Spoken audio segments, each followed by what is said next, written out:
Olá pessoal, a paz do Senhor para todos. Gostaríamos de estar narrando um livro que eu considero um dos melhores livros que eu já li, que conta a biografia de um pregador do Evangelho chamado Robert Tom. E cujo livro tem o título O Vinho Novo é Melhor. Passarei a narrar este livro e espero que seja de bênção para você. Deus abençoe. Capítulo 1. Pobre menino rico. Meu nome é Robert Tom. Eu sou um milagre vivo. Embora não passe de uma pessoa muito comum que descobriu que a vida não precisa ser a entediante monotonia de fazer as mesmas velhas coisas dos mesmos velhos modos, todos os dias. Isso se você estiver disposto a arriscar-se a viver pela fé. Veja este cheque no valor de $2.000, por exemplo. Você acreditaria que um homem o deu a mim, sem impor nenhuma condição ou pedir algo em troca? Pois isso aconteceu recentemente. Eu estava hospedado no Hotel Travelodge, em Sunnyvale, Ohio. Acordei naquela manhã pensando em minhas dívidas. $2.000 é um bocado de dinheiro, especialmente se você não o possui. O fato é que nossa gráfica no continente africano precisava, no mínimo, daquela quantia para começar a funcionar. Eu havia escrito cerca de 30 livros de cunho inspiracional para os cristãos daquele continente. As matrizes para reprodução já estavam prontas, já tínhamos o papel e o prelo estava pronto para rodar, mas eu não tinha a menor ideia de onde viria o dinheiro para pagar os empregados. Para que eu possa pagar os trabalhadores, falei a Deus naquela manhã. O Senhor precisa realizar um milagre de $2.000 aqui. Já não tomei conta de você antes? Ele pareceu dizer. Oh, é verdade, repliquei. Pensei mesmo que deveria ter mencionado isso. Então, por que você não começa por me louvar? A voz admoestou-me gentilmente.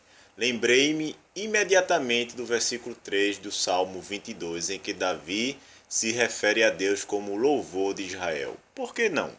Perguntei a mim mesmo. Eu não tenho os $2.000, mas tenho as promessas de Deus. Assim, vou tirar o dia de hoje para louvá-lo. Estando ajoelhado, levantei-me, atravessei o quarto e fechei a porta. Sorri ao pensar no que ia fazer. Quem jamais ouviu isso, de tirar um dia livre só para louvar o Senhor? No entanto, eu estava certo de que seria uma experiência revigorante. Pai, dou-te graças por suprires todas as minhas necessidades. Bendigo o teu nome pelos $2.000 que me enviarás. Louvo-te porque não preciso escrever cartas aos meus amigos pedindo ajuda. Todo louvor ao Senhor. Aleluia! Caminhei no assoalho daquele quarto de hotel, tão somente me rejubilando no Senhor. Quanto mais o louvava, menor me parecia a quantia de $2.000. Lembrei-me de muitas outras coisas que Deus já havia feito por mim. Recordei como Ele me salvou e me transformou de um marinheiro beberrão a um pregador do Evangelho. Recordei quando Ele me deu um carro brilhando de novo, inteiramente de graça. Recordei como fui salvo de uma tentativa premeditada de assassinato. Cada incidente que me vinha à lembrança provocava mais louvores. Levantei as mãos para o céu e adorei na presença do Senhor. Ó Deus, tem sido tão bondoso para comigo, exclamei. Eu te adoro, eu te louvo. Pouco depois do meio-dia, o telefone tocou. Irmão Tom? Sim, aqui fala o irmão Chambers. Aceita almoçar um bife comigo hoje? Watt Chambers era um amigo que eu conhecera em Ohio por ocasião de um reavivamento. Bem, respondi, quase babando só em pensar no bife suculento. Seria ótimo.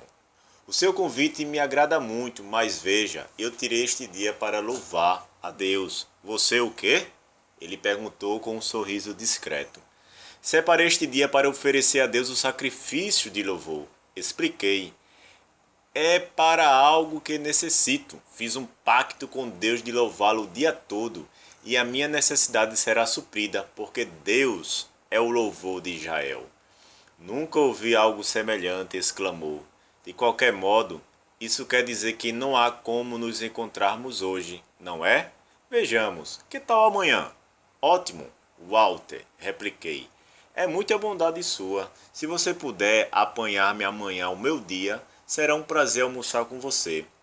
Aí estarei. E ele me assegurou. Agradeci-lhe mais uma vez e, colocando o fone no gancho, voltei a louvar a Deus pelos meus $2.000. No dia seguinte, o irmão Chambers veio buscar-me e nos dirigimos a um restaurante no centro de Sunnyvale. Logo que sentamos para almoçar, ele foi dizendo: Irmão Tom, acabo de vender uma excelente propriedade e agora, por causa disso, sou devedor ao senhor do dízimo do que recebi. Que tal se eu lhe desse um cheque de $2.000? De imediato, louvei o senhor em alta voz. Irmão Chambers, falei, lutando para não elevar demais a voz. Isto só pode ser um milagre. Sabe que essa é a quantia exata pelo qual eu, ontem, estava louvando o Senhor? Em seguida, louvamos o Senhor. Então o irmão Chambers pegou o talão e começou a preencher o cheque. Quando voltei ao meu quarto no hotel, peguei o cheque e fiquei a olhá-lo uma e outra vez com os olhos cheios de lágrimas. Deus havia novamente provado a mim a sua fidelidade. Ele não havia dito: meu Deus suprirá todas as necessidades de vocês, de acordo com as suas gloriosas riquezas em Cristo Jesus. Foi com base nessa promessa que no dia anterior, por antecipação, eu havia louvado a Deus. Naquela altura, eu ainda não tinha quantia alguma, porém eu tinha a palavra de Deus. Eu sabia, por experiência própria, que Deus sempre cumpre suas promessas. Se Deus disse que supriria minhas necessidades, isso é tão bom como se ele já o tivesse feito. Assim, eu havia louvado ao Senhor pela fé. E agora, o cheque estava na minha mão. Não havia nisso nenhuma surpresa, pois aconteceu exatamente o que eu esperava. Senhor, falei quando me deitei naquela noite, viver pela fé em Ti é a melhor maneira de viver. Ajustando o meu travesseiro em uma posição mais confortável, acomodei-me na cama e comecei a lembrar como Deus me havia ensinado a andar pela fé. Minha memória recuou aos dias de minha infância na África do Sul, onde tudo começou de um modo quase inverossímil. O orfanato metodista estava instalado em uma zona rural chamada Rodenbosch, distante cerca de 12 quilômetros da movimentada cidade do Cabo. As 5 construções de tijolo vermelho abrigavam por volta de 180 crianças sujeitas a severa disciplina. Havia 3 casas para meninas e 2 para meninos. Mesmo nos dias ensolarados, aqueles velhos edifícios de 2 andares pareciam tristes e depressivos. Os telhados escuros, as janelas dos sótãos cinzentos, nos miravam, lá de cima, como um guardas postado nos muros de uma prisão. Foi em 1925 que minha mãe, viúva, levou a mim e a meu irmão ao orfanato. Eu estava com 10 anos de idade. Mamãe assegurou-nos que nos sentiríamos bem com as outras crianças e que as pessoas que tomariam conta da gente nos dariam muito amor. Vocês sabem o quanto o pai de vocês confiava nessa instituição, mamãe nos disse. Todo ano ele doava $700 para o sustento desta instituição. e tenho certeza de que ele ficaria contente se soubesse que 2 de seus filhos estão sendo amados e educados por pessoas cristãs. Contudo, eu jamais entendi a espécie de amor que havia ali. Acho que tinha boas intenções, mas a disciplina era tão rigorosa que ficava difícil de sentir alguma forma de amor. Passei 4 longos anos nesse lugar, e à medida que o tempo passava, mais eu o odiava. Odiava levantar-me naquelas manhãs frias e nevoentas e ter de esfregar os pisos de cimento, vestido apenas com uma camisa fina e um calção sem nenhum tipo de calçado. Deus querido, eu choramingava ajoelhado no cimento frio, segurando a dura escova. Por que o Senhor deixou o papai morrer? Por que tenho de viver neste lugar horrível? Eu quero ir para casa. No entanto, parecia que Deus não me dava a menor atenção. Semana após semanas e mês após mês, eu continuava a levantar cedo naquelas manhãs tristes e friorentas e a esfregar aqueles pisos de cimento. Não demorou muito e comecei a tossir e a sentir a respiração curta. Naquele tempo eu não sabia, mas a contínua exposição às frias manhãs estava desenvolvendo em mim uma séria doença, a asma. Certa manhã, seguro de que ninguém estava me vendo, deixei o escovão cair com grande estrondo e desabafei. Eu odeio este lugar. Eu odeio, odeio, odeio. Oh, você odeia? Não odeia? Uma voz falou atrás de mim. Olhei para cima, surpreso e envergonhado de que alguém tivesse ouvido. Era a irmã Emily Dunn, a inspetora de serviço. Venha comigo, Robert, disse rispidamente. Você precisa fazer o que lhe ordenam sem se queixar. Não leu na Bíblia que quando as pessoas se queixam, isso desagrada ao Senhor? Levou-me ao seu escritório, deu-me uma boa surra em nome do Senhor e me mandou voltar e acabar o meu serviço. Terminada a tarefa matutina, éramos todos obrigados a tirar roupa e a tomar banho em água fria com gelo. Recordo certa manhã tremendamente fria quando um dos garotos disse: Ei, pessoal, há gelo nessa água. Olhamos todos para a velha e antiquada banheira na qual não havia dúvida, uma fina camada de gelo formava a superfície da água. Eu não vou entrar aí, um garoto gritou. Nem eu, outro exclamou. Mas se não ouvir o barulho da água, logo saberão que não estamos tomando banho, outro menino advertiu.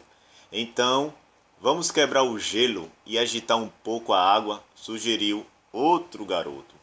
Pareceu uma boa ideia para os demais. Assim, um a um, mergulhamos parte do pé na banheira e agitamos a água 3 vezes para darmos a impressão de que estávamos tomando banho. Contudo, o que não sabíamos era que a irmã Emily Dunn estava nos observando por um buraco no forro. Depois que nos vestimos, lá estava ela. Levou-nos todos ao seu escritório, pegou sua vara de marmelo de quase 1,5 metros e disse: Que vergonha! Vocês não sabem que a Bíblia diz: vocês não escaparão do pecado cometido. Se hoje está muito frio para tomar banho, talvez isto os esquente. O que acham? E um por um, asperamente, ela virou nossas palmas e com aquela vara temida vibrou golpes firmes e dolorosos em nossas mãos. Agora desçam para o refeitório e comam a sua refeição, resmungou. E que eu não volte a pegá-los fugindo do banho. Sim, senhora. Cantamos em coro e saímos correndo para nos juntar aos demais. E em cada degrau que eu pisava, dizia comigo mesmo: odeio este lugar, ó Deus, como odeio este lugar. Odeio estas pessoas e a religião dela. Odeio tudo isto. No refeitório ficávamos em posição de sentido, como soldados, e repetimos a mesma oração de sempre antes de cada refeição. Faça-nos, Senhor, sinceramente agradecidos pelo que vamos receber. Amém. Até essa oração eu odiava. A mesma velha oração 3 vezes por dia, diariamente, para mim era repugnante. Depois de um mingau, grossas fatias de pão e xícaras de chocolate e tínhamos de lavar os pratos. Minha tarefa era esfregar os caldeirões e as panelas. Quase sempre, eu terminava minha tarefa em cima da hora de sair correndo para a aula. Tínhamos escola no orfanato, uma das poucas coisas que eu apreciava ali.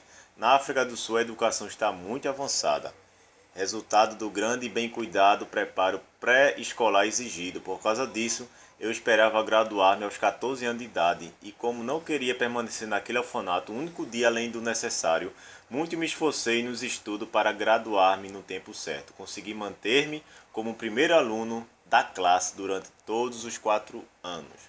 Depois das aulas matutinas, voltávamos ao refeitório e recitavam a mesma velha oração. Faz-nos, Senhor, sinceramente agradecido pelo que vamos receber. Amém. Duvido que qualquer um de nós dedicasse um só pensamento ao que estávamos dizendo.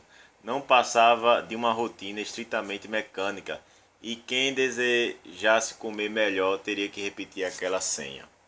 Após o almoço havia mais panela e caçarola para esfregar. Antes de seguirmos para as aulas da tarde, as atividades da escola se encerravam às 15h30 e em seguida, durante uma hora, tínhamos de esfregar e encerar um pouco mais os assoalhos. Ao final do trabalho, aqueles assoalhos brilhavam de tal maneira que você poderia ver o seu rosto perfeitamente refletidos neles. Permitíamos uma hora de recreio antes do jantar. Sem essa hora poderíamos ter enlouquecido, mas até nessa ocasião éramos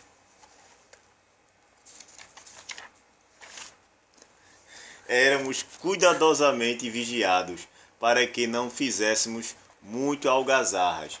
Fosse como fosse, era melhor do que nada, e nos sentíamos gratos pelo breve alívio de esmagadora disciplina do dia. Às 17h30, nos reuníamos no refeitório para o jantar. Lá vinha de novo a monótona repetição das vozes da meninada em abafado uníssono, remoendo aquela oração. Faz-nos, Senhor, sinceramente. Algumas vezes, ao sentar-me à mesa, a memória me levava de volta aos felizes dias em Aldershot, a 500 quilômetros dali. Naquele tempo, éramos ricos. Eu lembrava muito claramente as árvores formando arcos de sombra no gramado à frente da casa. A casa de pedra de 12 quartos na High Street, erguendo-me imponente, como se fosse a mansão de uma fazenda. Minha mãe saindo para fazer compras, confortavelmente acomodada em um belo carro, puxado por 6 cavalos brancos, com suas brilhantes plumas de avestruz, enfeitando os arreios. Os criados que enceravam o chão, cuidavam dos jardins, lavavam e passavam nossas roupas e nos serviam à mesa.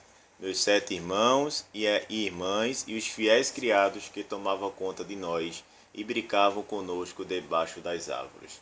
Meu pai, Alexander Tom, um dos proeminentes homens de negócio de Aldershot, era um escocês forte, louro e imponente, em seu 1,90 m de altura. Aldershot era a capital do mundo quando se falava em avestruz, e devia ser o sucesso às mulheres que em todo o mundo usavam as elegantes plumas da ave em seus chapéus. Meu pai era joalheiro, mas quando percebeu todo o movimento no mercado de penas de avestruz, entendeu que seria um bom investimento ajudar as finanças de alguns criados, para que eles pudessem aumentar suas criações. Durante algum tempo, o investimento pareceu vantajoso e os lucros se fizeram presente. Mas um dia, em 1922, meu pai voltou para casa com mais notícias. Maria, o negócio das penas está afundando, ouviu dizer a minha mãe, uma irlandesa de cabelos pretos. Oh, isso quer dizer que estamos em dificuldades? Ela replicou um tanto surpresa. Bem, a coisa está ruim para os criadores de avestruz, mas você já imaginou o que vai acontecer se os criadores forem afastados dos negócios? Depois de todo aquele dinheiro que eu emprestei a eles, Mamãe fechou-se em profundo pensamento por um momento, parecendo não saber o que dizer, mas foi apenas um momento. Talvez não seja tão mal quanto parece. Todo negócio tem seus dias maus. Ele disse, ela disse, tentando confortar meu pai. Um mau dia podemos tolerar. Mas, quando isso se transforma em semanas, você sabe que as coisas não estão bem. Ele retrucou. Quando o terrível desastre financeiro ocorreu, alguns meses depois, fomos duramente atingidos. Todos os fazendeiros da área ao redor estavam em débito conosco e não tinham condições de nos pagar. Papai ainda possuía, é claro, a joalheria. Mas eu bem me recordo de que tivemos ocasiões de intensas orações em nossos cultos domésticos. Lembro-me muito bem de como os rapazes que cortejavam minhas irmãs naquela época se sentiam embaraçados quando meu pai os fazia participar de nossas reuniões de oração antes de ir a algum lugar. Pobre gente rica! Fosse como fosse, Deus nos viu no meio daqueles dias difíceis, sem que evidenciássemos maior abatimento, a não ser o orgulho um tanto afetado. Mamãe testificou que Deus ouvira nossas orações e eu acreditei que sim. De vez em quando, naqueles tempos de oração, papai começava a falar acerca da morte. Sabe de que eu gostaria? Quando eu morrer, gostaria que acontecesse no mesmo dia em que morreu meu Salvador, a sexta-feira da Paixão. Não seria esse um belo dia para partir para o céu e estar com o Senhor? Ele perguntava. Ora, papai, você acha necessário falar a respeito da morte? Mamãe dizia com algumas tristeza. Bem, o fato é que todos vamos morrer algum dia, e a sexta-feira da Paixão é o dia que se ajusta comigo de modo perfeito, ele argumentava. Bem, mas não percebo que diferença faz o dia em que você morrer, mamãe replicava. Pode ser que não, mas o senhor tem me atendido em desejos menores do que esse, não tem? Papai insistia. Meu pai era um homem peculiar, era um presbiteriano com grande interesse pela Bíblia e pela oração. No entanto, não consigo me lembrar de tê-lo visto alguma vez na igreja. Mesmo assim, era respeitado por todo homem de devoção e também muito amado, especialmente pelos menos favorecidos da cidade do Cabo. Recordo-me do dia em que ele morreu. Eu tinha apenas 10 anos. Papai vinha tendo problemas respiratórios e ultimamente sua respiração se tornara difícil. Certa manhã, como era quase meio-dia, ele ainda não se levantara. Entrei no quarto para ver por que continuava na cama. Eu o vi, então respirando com dificuldade, comprimindo o tórax e lutando desesperadamente em busca de ar. Saí do quarto com uma flecha para chamar minha mãe. Acho bom a senhora ver o papai, ele não está passando bem, disse. Pelo tom de minha voz, mamãe percebeu que eu estava muito assustado. Disparou para o quarto e levou um susto ao encontrá-lo naquela ânsia para respirar. Papai contava apenas 52 anos de idade e jamais dera a impressão de estar tão doente. Ela tentou socorrê-lo, porém, por mais que fizesse, não conseguiu aliviar-lhe a angústia. Ele continuou a piorar e às 15 horas morreu, inesperadamente. Chocados, só muito depois nos demos conta de que sua morte ocorreu uma sexta-feira da Paixão. Durante o cortejo fúnebre, em ambos os lados das ruas, a uma distância de 5 quilômetros até o cemitério, os pobres formavam filas extensas. Caso único na África do Sul, aquela gente amava meu pai.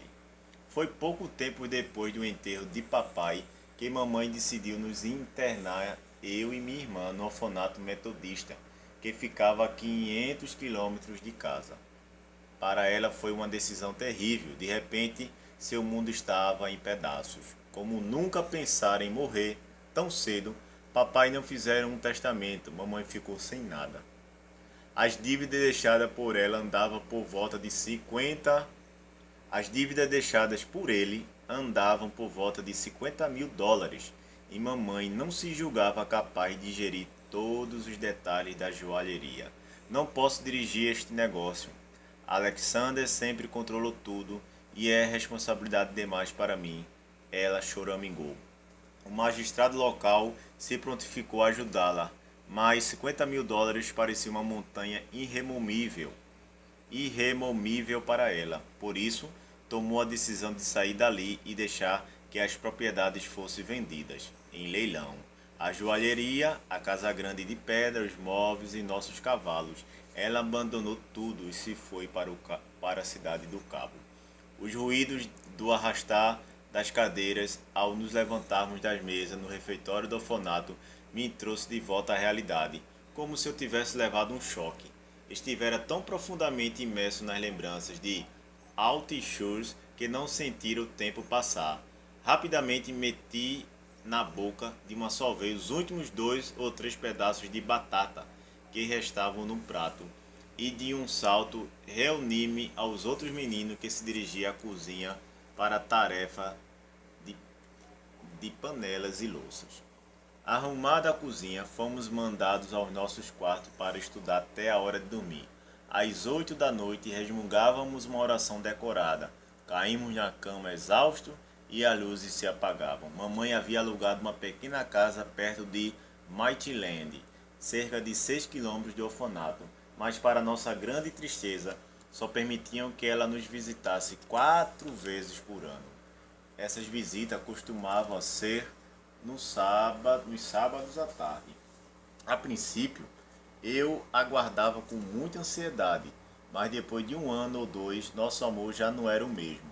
Vivíamos no nosso pequeno mundo e ela vivia no dela. Algumas vezes se tornava difícil encontrar um assunto quando ela vinha, e por isso ficávamos embaraçados, como estranhos tentando conversar. A outra única diversão da melancolia rotina do orfanato metodista era as férias de 3 semanas na época do Natal. À medida que a ocasião se aproximava, mal conseguíamos disfarçar a alegria espontânea que brotava ao pensarmos em sair da nossa prisão, ainda que por poucas semanas. Mas sabíamos que era preciso reservar alegria para nós mesmos. Seria muito ruim se a irmã Emily Dunn percebesse o quanto estávamos ansiosos para partir. De alguma forma, no entanto, essas férias se constituíam em certo desapontamento para mim. Era difícil esquecer totalmente a disciplina rigorosa do orfanato. Parecia que a irmã Emily Dunn estava sempre me vigiando como espectador silencioso. Sua religião rígida criara um muro ao redor de mim, semelhante às fortificações que cercavam Jericó.